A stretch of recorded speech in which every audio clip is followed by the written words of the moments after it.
Mesdames, Messieurs, bonjour, bienvenue à l'émission La Parole vivante.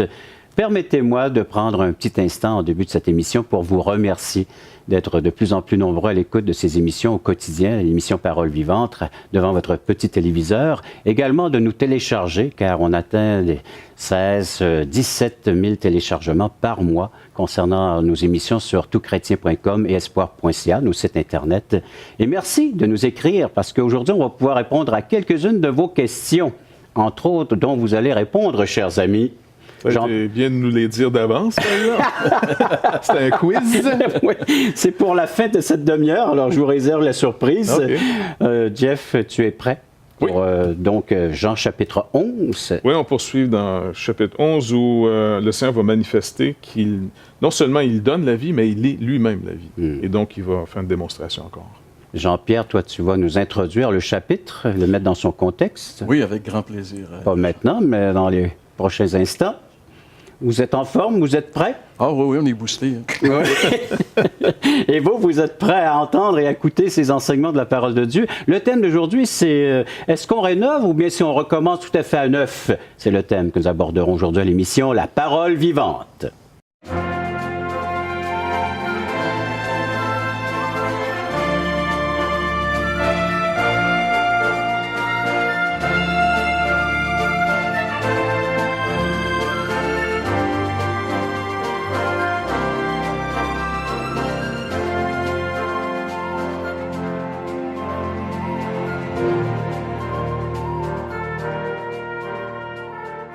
J'espère que vous avez soit Bible à la main, à la portée, du moins un bloc-notes. Jean chapitre 11, nous en sommes rendus là avec l'étude de la parole de Dieu. Mais juste avant, je vais demander au pasteur Jeff de nous conduire dans un instant de prière. On sait qu'on a des amis qui sont malades et de prier pour les autorités, comme le recommande le Seigneur Jésus lui-même, notre Dieu.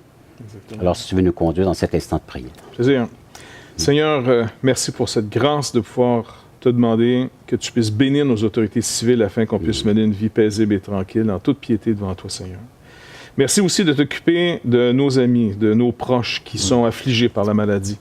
Seigneur, tu as nos vies entre tes mains. C'est toi qui décides maintenant. Mais entre-temps, Seigneur Dieu, pour tous ceux qui te connaissent, c'est des moments précieux parce que c'est ta présence, comme David le rappelle dans le psaume 23, je ne crains aucun mal car tu es avec moi. Alors, Seigneur, merci. Et merci de te servir de cette émission encore aujourd'hui pour répondre à des questions que nos auditeurs pourraient avoir. Sers-toi de nous, tu es tout puissant pour le faire. Fait que merci d'avance, Père, au nom de Jésus. Amen. Amen. Merci, Jeff. Je vais revenir avec toi un peu plus tard. Pour l'instant, mon cher Jean-Pierre, la place est à toi. Alors, mets-nous de cette table tout ce qu'il faut pour apporter l'enseignement de Jean chapitre 11. Je ne sais pas si je vais tout mettre là, mais je vais dis-moi quelques éléments essentiels. Je vais essayer quand même de situer un peu les événements. Vous savez, c'est un chapitre important, chapitre 11 de l'Évangile de Jean, parce qu'il va se produire ici quelque chose de capital. En fait, c'est le chapitre où Jésus va être condamné à mort. Et ce qu'il va faire ici ne sera pas accepté de l'autorité religieuse, mais il est comme allé trop loin ici. Et là, à partir de ce moment-là, les derniers jours de Jésus s'enclenchent. Donc, c'est un chapitre important. Mais par contre, si on le lit, c'est un chapitre qui est tellement dans une réalité palpable jusqu'à un certain point. Tu sais, en fait, dans ce chapitre-là, Jésus va dire « Je suis la résurrection et la vie ». Et ça, c'est juste cette phrase-là, si on s'assoyait, puis on prenait le temps de réfléchir sur ces paroles de Jésus, il y a de l'espoir là-dedans, c'est incroyable. Parce qu'être la résurrection, ça veut dire, tu sais, des fois, je veux dire, on n'en peut plus, c'est fini, on se dit, je suis prêt à lancer la serviette, tu sais, je suis mort finalement. Tu sais. Mais c'est là que, tu sais, Jésus, il peut continuer. Là où nous, on arrête, lui peut continuer. Puis on va tout arrêter un jour parce qu'on va tous mourir. Alors, la seule espoir qu'on a face à la mort, elle est révélée ici, cette espérance-là, lorsqu'il dit « Je suis la résurrection et la vie ». Mais ce qu'il a dit ça à des gens qui étaient comme nous. Tu sais, souvent, on a tendance à rendre les choses, on fabule un petit peu lorsqu'on lit la Bible, tu sais, puis les personnages et les endroits, on les imagine. C'est comme quand il y avait des radioromans, les gens imaginaient les situations, et quand il y a eu la télévision, ils ont dit « Oups, il y a même moins ça », tu sais, parce que l'imagination travaillait moins. Alors, notre imagination travaille, et on voit Jésus parce qu'il est dit ici, on avertit Jésus, on lui dit « Ton ami Lazare est malade ». Tu sais, alors on avertit Jésus, mais Jésus le sait ce qui se passe. Il sait très, très bien que Lazare, il est mort finalement. Tu sais, Oui, il y a une réaction assez bizarre parce qu'on lui annonce qu'il est malade, puis il retarde. Toi, tu t'apprenais que un de tes amis ou un membre de tes proches est malade, tu accourais voir à l'hôpital ou chez lui. Mais lui, il ne bouge pas pendant 2 jours, nous dit le texte. Oui, oui. Je pense que selon l'arrière-plan de l'Évangile de Jean, Jésus était dans la région de Jéricho, Bethabara. Lorsqu'il a eu cette nouvelle-là, c'est au moins une journée de marche pour se rendre jusqu'à Béthanie. Puis il attend. Normalement, ça devrait être urgent. Et il va attendre. C'est son ami. C'est des gens qu'il connaît, c'est des gens qu'il aime, Marthe, Marie, qui vivent dans le petit village de Béthanie, juste en face de Jérusalem, sur le côté sud du mont des Oliviers. Et Jésus attend. Et ce que je trouve intéressant, quand il va arriver... avant de partir même, lorsqu'il parle, lorsqu'on l'informe de la situation, il dit une phrase qui est un peu énigmatique. Cette phrase-là, on la retrouve dans les versets 14 et 15, lorsqu'il dit « Jésus leur dit alors clairement, Lazare est mort, je me réjouis pour vous de ne pas avoir été là, parce qu'ainsi vous croirez en moi. » Alors moi, je trouve ça un peu spécial. Tu sais. Jésus dit « Je me réjouis. Lazare est mort, je me réjouis que j'étais pas là. » J'aimerais comprendre, là, parce que, je veux dire, il me semble que la réaction des sœurs de Jésus, les deux vont avoir la même réaction lorsqu'elles entrent en contact avec Jésus. Le genre de reproche qu'ils vont lui faire. Oui, si tu avais été là, regarde, on ne serait pas dans la situation ce qu'on est présentement. Alors que Jésus est en train de révéler qu'il n'est pas là justement parce que cette situation-là doit arriver comme ça pour que sa gloire éclate. Et ça, je pense que c'est un événement très important qu'on va développer, je pense, Régent, un petit peu plus tard. Oui, voilà, le thème de notre émission, c'est rénover ou bien c'est recommencer tout à fait à neuf. Il aurait pu rénover ou réparer ce qui n'allait pas chez Lazare, mais il attend qu'il soit complètement foutu. Oui, oui. Hein? Alors, mort, afin de pouvoir faire quelque chose de nouveau, complètement nouveau chez Lazare et dans cette famille à laquelle tu es habitué de visiter. Donc, vous réagissez, vous avez des réactions face à ce que vous venez d'entendre comme introduction à l'émission. Vous pouvez le faire en composant le 1-877-L'Espoir, 1-877-537-7647 ou visiter nos sites espoir.ca, toutchrétien.com, un service tout à fait gratuit. Et de là, vous pouvez nous rejoindre, soit via le téléphone ou via nos sites Internet, nous écrire un petit mot, des questions que ça peut susciter chez vous. Alors, ça nous ferait plaisir de pouvoir y répondre par cette entremise de l'émission Parole vivante. Après la pause, on revient, on va regarder quel genre d'amitié que Jésus avait avec ces gens. La parole de Dieu, c'est pas simplement de l'information qu'on reçoit. C'est de l'information, c'est vrai, mais que le Saint-Esprit, comme Paul le rappelle, doit illuminer dans notre entendement parce qu'il y a un présupposé tellement fort que même si on entend la vérité, on dirait qu'elle s'annule.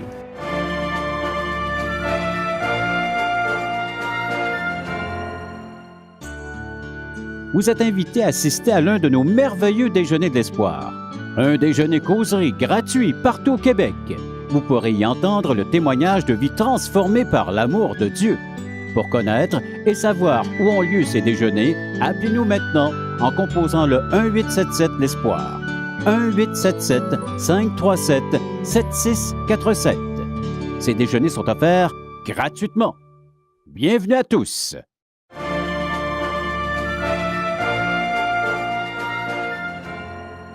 Nous avons tous des amitiés à différents niveaux. Mais quel genre d'amitié est-ce que Jésus avait avec cette famille? Ses 2 sœurs et ce frère? Ça semblait des amis assez proches du Seigneur parce que c'était des gens chez qui il allait habiter, je pense, quand il venait dans la région justement de Jérusalem. Donc, c'est un endroit familier pour Jésus. Oui, puis c'est un endroit où il est aimé, il est écouté.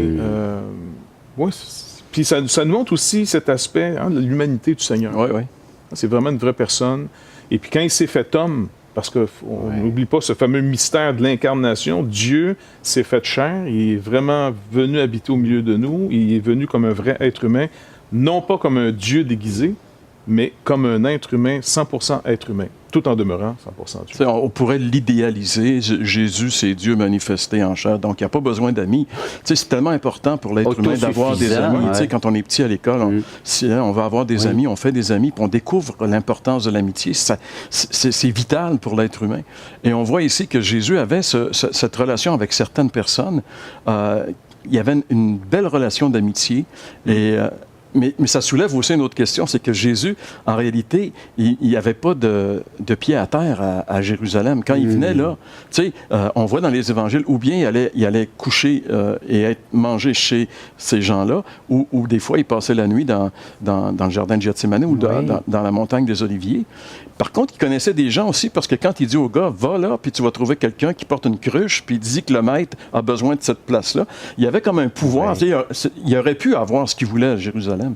Mais on voit qu'il ne venait pas dans ce sens. Son royaume n'était vraiment pas de ce monde. Il ne s'établissait pas. Il ne s'est pas établi à Jérusalem. Puis il n'utilisait pas non plus, comme tu dis, son pouvoir pour s'imposer en disant, écoutez, j'ai droit à tout ça. Moi, là, je suis chez moi ici.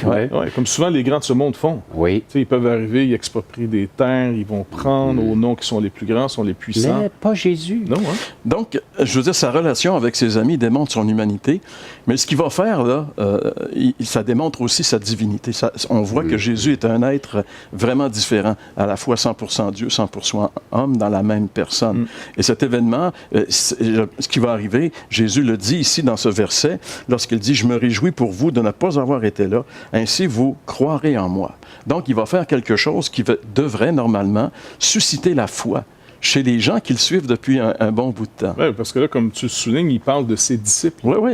Et il parle à ces gens-là comme ayant pas la foi nécessaire. Vous n'avez pas cette foi encore. Vous ne croyez pas encore qui je suis. Pourtant, je veux dire, écoute, là, on parle des 12. Là. Oui, puis là, on arrive à la fin du ministère public de Jésus. Oui, ça fait 3 ans qu'ils sont avec lui. Ça fait que tu dis, écoute, quand ils n'ont rien compris. Là, ils ne sont pas encore sur la même longueur d'onde. Donc, ils comprennent vraiment pas, là, ici, le langage de Jésus. Mais je pense que c'est quand même une consolation pour nous de nous rappeler que la parole de Dieu, c'est pas simplement de l'information qu'on reçoit. C'est de l'information, c'est vrai, mais que le Saint-Esprit, comme Paul le rappelle, doit illuminer dans notre entendement parce qu'il y a un présupposé tellement fort que même si on entend la vérité, on dirait qu'elle s'annule. On l'entend puis on ne l'entend pas. D'où l'expression « vous avez des oreilles, mais vous entendez rien ». Mais ici, dans le contexte, quand il dit « je me réjouis », c'est un bon moment pour lui. Là, c'est son ami qui est mort. C'est sûr qu'il n'y a pas grand monde qui comprenne trop ce qui... Et puis de voir le témoignage ici de Thomas, parce que c'est surtout Jean qui nous présente Thomas. Les autres le citent, mais ici, Jean nous parle de lui, puis il va nous parler de lui à la fin aussi, comme quoi... c'est quand même un homme courageux, tu sais, parce qu'il représente tous les... Thomas? Ouais, tu sais. Thomas, à chaque fois qu'il ouvre la bouche, là, comme des patates dans la bouche, mais le problème, c'est qu'il est souvent juste retenu pour cette fameuse déclaration, à moins que je le touche. Voilà, ça c'est la phrase. Il est même appelé l'incrédule. C'est ça. Thomas l'incrédule. Mais c'est un sceptique. Hein, c'est ça. Puis là, il devient quasiment le saint des sceptiques. Il n'y a pas une alliance au Québec là, des sceptiques. Je sais pas. Ils ont Thomas comme patron. Bref, ça pour dire que Thomas ici, quand même, un homme courageux. Parce qu'il sait très bien, ils ont expliqué au Seigneur, attends, tu veux qu'on retourne? On est parti. Parce que dans le chapitre 10, là, ça commence à chauffer. Ils veulent le lapider. Mais il n'y a pas une sentence officielle encore. Il vient d'éviter d'être lapidé. Ils sont partis dans cette région un peu plus tranquille. Là, ils vont revenir dans la région où vraiment sa tête est quasiment mis à prix. Et comme tu dis dans l'introduction, un avis de recherche pour Jésus. C'est ça. Et comme il nous rappelait Jean-Pierre, il va faire quelque chose il signe son arrêt de mort. Absolument. En donnant la vie à quelqu'un, il signe littéralement son arrêt de mort. Et ça, Thomas le comprend très bien parce qu'il dit « Allons à Jérusalem, ou retournons, on va mourir ensemble. » Et puis certains commentateurs disent ici, pour traduire la phrase, « Allons », ça c'est Thomas qui parle ici, « Allons aussi, afin de mourir avec lui. » Le « lui » ici, c'est Lazare. Non pas juste Jésus, mais il dit « Écoute, on va mourir avec lui. Bon. » Il est sûr qu'il signe leur arrêt de mort en disant « Là, on sera tous exécutés. » Parce qu'oublie pas, ils ne comprennent pas. Là, il parle à des gars qui ne comprennent pas, mais ils ont le courage et la confiance d'aller avec lui, eux aussi, vers leur... Écoute, c'est des gars quand même assez courageux. Donc ça, c'est vraiment le contexte dans lequel ça se passe. Et moi, ma consolation, c'est qu'ils ne comprennent pas. Mais Jésus ne les rejette pas parce qu'ils ne comprennent pas. Oui. Il va leur montrer d'autres choses. En d'autres mots, comme l'aveugle, il est aveugle. Il dit pourquoi il est aveugle? Lui, c'est à cause de ses péchés ou c'est à cause de ses parents, tu sais, dans Jean 9? Oui. Il dit non, c'est pour la gloire de Dieu, pour que Dieu se révèle. Et là, il dit la même expression. Il dit par exemple, après avoir entendu cela, Jésus dit, cette maladie, c'est le verset 4, cette maladie n'est point à la mort, pourtant il est mort, mais elle est pour la gloire de Dieu. Elle est pour la gloire de Dieu. Comme l'aveugle, il est aveugle pour la gloire de Dieu. En d'autres mots, Dieu va se glorifier en révélant qui il est par ce problème, soit d'un aveugle, soit de la mort. Et là, on comprend un peu plus aussi pourquoi Jésus a tardé. Oui. Parce qu'en réalité, il y a 3 cas de résurrection. Dans les évangiles nous rapportent 3 cas. Il y a la jeune fille de Jairus Ouais. qui était dans sa chambre. Et on sait qu'en Orient, on enterre les morts la journée où ils sont morts. Donc, elle était... Les pleureuses étaient déjà louées, Oui. puis ils faisaient leur job, alors quand Jésus est arrivé. Donc, elle était fraîchement morte jusqu'à un certain point. Il y a le fils de la veuve de Naïn, ce petit village où Jésus a arrêté le convoi funéraire. Oui. Il a mis la main. Alors, lui était fraîchement mort aussi. On allait le mettre en terre. F.F. Bruce, un des professeurs de Nouveau Testament, un Anglais, disait dans un de ses livres que certains rabbins avaient lancé la croyance en Israël à cette époque-là que quand quelqu'un mourait, l'âme de cette personne-là avait 3 jours pour revenir dans le corps. Donc, il pouvait ressusciter, revenir à la vie. Ça aurait été comme quelque chose d'acceptable, quelque chose de normal. Mais dépasser 3 jours, c'était plus normal. Et le miracle que Jésus va faire ici, il est complètement indéniable. Tu sais, personne ne pouvait trouver des obstacles pour dire « Ouais, mais il était vraiment pas mort, quoi que ce soit. » Écoute, il était en train, on verra plus tard, mais il était en train de pourrir dans ton. Lui, oui. 4 jours. Donc, c'est comme Jeff disait, là, ce que Jésus va faire, c'est vraiment signer son arrêt de mort. Là. Vous écoutez, vous entendez tout cela. Non, mais il faut inviter les gens, là. Ils peuvent réagir. Là. Comme nous, on réagit, on est estomaqués même parfois. Et vous nous le faites savoir avec le numéro de téléphone à composer immédiatement en 877-l'Espoir, en 877-537-7647 ou visitez nos sites espoir.ca ou toutchrétien.com. On aimerait bien savoir comment vous réagissez présentement à ces propos. Après la pause, on regarde qu'est-ce que Jésus a bien voulu dire par « Je suis la résurrection et la vie ». Par contre, si mon problème amène à Jésus-Christ, et par une grâce incroyable, le Seigneur Jésus-Christ règle mon problème, et que là, je retourne à Jésus-Christ que pour régler mes problèmes, alors je suis comme eux autres, je n'ai pas compris.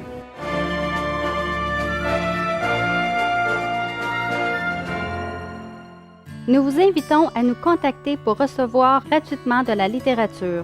Vous recevrez le Nouveau Testament, une portion des Écritures relatant la vie de Jésus, ainsi que l'Évangile de Jean qui parle de comment connaître Jésus et sa merveilleuse promesse. Un tract, Aujourd'hui l'espoir, c'est Jésus seul. Et finalement, un livre de relations d'aide sur la Bible de June Hunt qui nous parle que la Bible est la source suprême de la révélation du sens de la vie. Alors n'hésitez pas à appeler, c'est gratuit.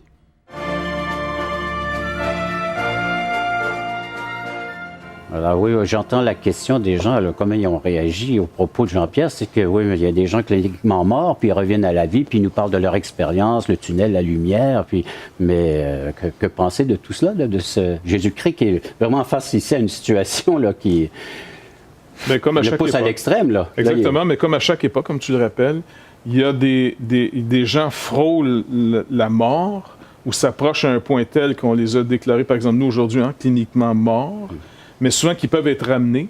Et puis, il y a même des gens qui expliquent à tort ou à raison, je ne sais pas. Mais on entend souvent ces histoires, des gens qui disent je me suis vu en dehors de mon corps, les médecins autour de moi, et puis je voyais tout dans la pièce. Hein, on entend des oui, témoignages. plusieurs écrits comme cela. Donc, ici, il y avait aussi à cette époque-là un peu la même chose. Mais comme pour nous aujourd'hui, nous, c'est plus, on aborde ça de manière plus scientifique. Mais on dit, passer un certain temps, c'est fini. Là. Parce que le corps, il est trop endommagé. Et là, quand il est en train de pourrir, lui, là, Lazare. Et le texte nous le dit, hein? Oui, oui. Déjà, donc, c'est pour ramener un petit peu ce que Jean-Pierre nous disait. Jésus attend parce que maintenant, il ne veut pas que, selon la croyance populaire, l'esprit du mort ait encore eu, lui aussi, cette capacité de revenir. Donc, il doit montrer en disant, là, c'est une œuvre entièrement de lui seul. Il n'y a même pas un esprit du mort qui voudrait, peut-être comme la petite fille ou le gars Naïm, là, il ne pouvait plus revenir. Son corps est complètement détruit. Il est en pourriture. Là. Et donc, il faut que ça soit une recréation. C'est un acte créateur. Et c'est pour ça que les deux autres résurrections ne semblent pas avoir causé chez Jésus et ni dans la foule tant de tension. Les autorités n'ont pas nécessairement tombé sur Jésus à bras raccourcis quand il a fait les deux autres résurrections. Mais celle-là, non seulement ils veulent faire mourir Jésus en disant là, on met un arrêt sur sa vie, il doit mourir. Et en plus, on va voir un peu plus loin, ils veulent même tuer Lazare. Lazare, oui. C'est moins gênant. Vraiment, c'est... Comment l'expliquer, celle-là? Écoutez, les gars, c'est pas de ma faute. Moi, j'étais mort, j'ai ressuscité. Lâchez-moi, tu comprends? Donc, c'est vraiment un témoin. Mais la réaction la plus intéressante là-dedans, c'est qu'il veut faire cela comme ça, là, pas pour la foule, mais d'abord pour ses propres disciples. Vous ne comprenez pas où je veux vous amener. Et encore une fois, je suis peut-être au risque de me répéter, mais je pense que c'est important parce qu'on tombe dans le panneau nous-mêmes souvent. Si mon problème peut m'amener à Jésus-Christ et que je découvre Jésus-Christ pour un salut total, c'est super. Par contre, si mon problème m'amène à Jésus-Christ et par une grâce incroyable, le Seigneur Jésus-Christ règle mon problème et que là, je retourne à Jésus-Christ que pour régler mes problèmes, alors je suis comme eux autres, je n'ai pas compris. Jésus-Christ ne vient pas régler le problème de la condition humaine, même s'il va nous soulager durant notre pèlerinage. C'est comme la multiplication des pains. Exactement pareil. Il a pris un besoin, c'est ça, il a pris un besoin, il a fait cette multiplication, tout le monde a bien vu que c'était pas normal, là, tu sais, d'un petit lunch, il nourrit une foule. Et après, plutôt que de venir à lui pour dire, écoute, on oublie le pain, là, t'es qui? Là, ils ont dit, hey, on a trouvé la manufacture à pain. J'ai trouvé celui qui va régler mes problèmes. Mais même, il a dû reprendre ses disciples et les mettre à part parce qu'eux n'avaient pas aussi compris. Et ça, c'est Marc de ce signe, de ce Marc miracle. lui-même, c'est Marc qui nous dit, ils n'avaient pas compris parce que eux, leur cœur aussi était resté dur. Ouais. Donc, mais c'est quoi cette dureté? C'est qu'on veut absolument avoir Dieu, mais l'avoir pour qu'il règle ma vie présente. Il va soulager cette vie, mais il m'en promet une meilleure. Et on est dans une époque où c'est encore plus difficile d'y croire parce que les gens disent, non, vous fuyez dans l'éternité. On ne fuit pas dans l'éternité. Tu dis quoi à quelqu'un qui reste... C'est un peu de notre faute parce qu'on le représentait un Jésus-Christ seulement pour l'éternité. Peut-être c'est une extrême qui en a appelé un autre. Il te sauve aujourd'hui pour demain, pour l'éternité. Mais aujourd'hui, qu'est-ce qu'il peut faire dans ma vie? Il en fait, mais on va être honnête, là. Honnêtement, je sais que ça va scandaliser ceux qui ne sont pas d'accord avec moi là-dessus. C'est pas grave, ça sera un plus. Je me tiens au coin de mon pupitre. Écoute, il ne règle pas tant de problèmes que ça dans cette vie. Je sais que je mets une bombe, là, puis tout le monde dit « Non, non. Oui, Jésus peut faire des miracles, certainement. J'ai vu des guérisons. Je sais qu'il en fait. Mais c'est pas vrai qu'on fait des meetings à guérison. » Il t'a nourri au hot chicken pendant une semaine. Oui, mais après ça, il a fallu que je m'y paye moi-même, mes hot chicken. Tu comprends-tu? Ils sont pas arrivés sans arrêt. Non, mais ça ressort, mais ça ressort très clairement dans sa tentation au désert. Il fait 40 jours qu'il jeûne, et c'est tout à fait normal. Il y a la faim, même la faim de survie. Là, il y a faim. Et le diable lui dit, fais que ces pierres deviennent des pains. Et il aurait pu le faire. Oui. Il aurait pu le faire. Parce que Jésus, il n'y avait rien qui était impossible qu'il fasse. Mais il ne l'a pas fait. Il ne l'a pas fait. D'abord parce qu'il voulait nous montrer qu'il n'est pas un magicien. Il y a beaucoup de gens qui voient Jésus et ceux qui se réclament de lui aussi comme étant des magiciens qui vont tout changer leur pierre en pain. Puis deuxièmement, il s'en est même pas servi pour lui-même. L'attente de Jésus était envers son Père. Il était confiant que son père allait régler son problème de faim. Que c'est pas le diable avec ses bypass. Se soumettait à la volonté de son père. Oui, absolument. Il faut que je m'adresse à eux. Il y a des gens qui nous écoutent. Tu nous aimes pas? Je vous garde tantôt pour la fin. J'ai une question pour vous. Je vais y revenir. Alors, vous voyez que Jésus n'est pas venu régler uniquement nos problèmes de cette vie, mais je crois une condition beaucoup plus grave.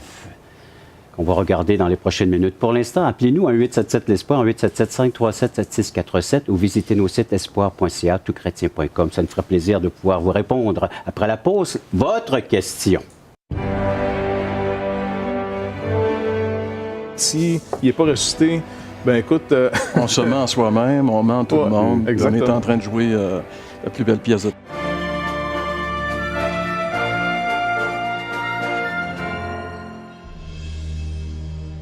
Et je pense que toutchrétien.tv va être une ouverture, un outil qui va nous dépasser.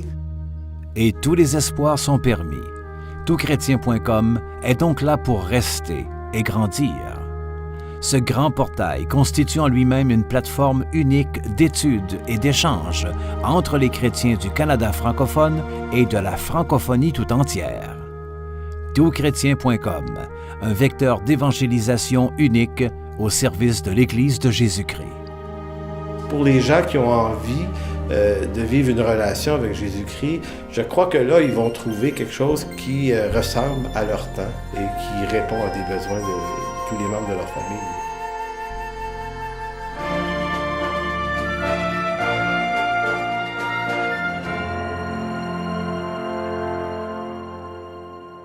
la question pour vous, chers messieurs. Elle est de J.M. Léger. Vous connaissez M. Léger? C'est éditorialiste du Journal de Québec, qui a soulevé ce questionnement un jour dans son éditorial. Croyez-vous ou non que Jésus est ressuscité? Eh bien, si Jésus-Christ n'est pas ressuscité, selon ce qu'on lui-même a promis, a dit, et entre autres l'apôtre Paul qui nous explique l'impact de la résurrection, si Jésus-Christ n'est pas ressuscité, alors nous sommes les plus malheureux de tous les hommes. Parce qu'on a décidé, ben, on n'a pas décidé, la vérité nous a rentré dedans, puis elle nous a montré que sans lui, on ne peut rien faire. Fait que s'il n'est pas ressuscité, ben écoute... On se ment à soi-même, on ment tout le monde. Exactement. On est en train de jouer la plus belle pièce de théâtre. Mais si on revient à notre texte, il y a Marthe et Marie s'interrogent là-dessus. Ben, c'est parce qu'eux-mêmes, tout le monde peut croire jusqu'à un certain point, peut-être, si on est religieux, qu'il va y avoir une résurrection à la fin. Surtout si tu as été élevé là-dedans, comme eux, les Juifs ou comme les chrétiens. Mais est-ce qu'il est vraiment ce qu'il dit être? Parce que Jésus-Christ, c'est pas simplement un homme. C'est un homme, c'est vrai, parce qu'il s'est fait homme, mais c'est Dieu, l'auteur de la vie, le créateur. Il démontre ici une résurrection, mais c'est la résurrection. Il vient leur sortir quelqu'un c'est de ça qu'il nous promet. C'est ce qu'il a accompli. Notre espérance, c'est sa résurrection. C'est la victoire finale. Voilà. Et Jésus lui-même, on l'a crucifié, on l'a mis au tombeau, et puis il est ressuscité. Hein. Et cette victoire, oui, sur la mort, mais le thème de notre émission, c'est le Seigneur n'est pas venu juste restaurer ce monde, mais il est venu vraiment nous dire que ce monde est perdu. Il est irréparable. On ne peut pas réparer ce monde. Il est venu refaire un nouveau monde, construire un nouveau monde. Et aujourd'hui, il vous offre la possibilité de naître de nouveau, de faire partie de ce nouveau monde, nouveau cieux, nouvelle terre, de ce royaume céleste. Et c'est à vous, par la foi, de pouvoir décider de faire ce choix, d'accepter que Jésus-Christ, tout ce qu'il vous offre en sa personne et à son œuvre, la vie éternelle, c'est de naître et de faire ce nouveau monde, faire partie. Merci. Merci d'avoir été à l'écoute de cette autre émission de La Parole vivante.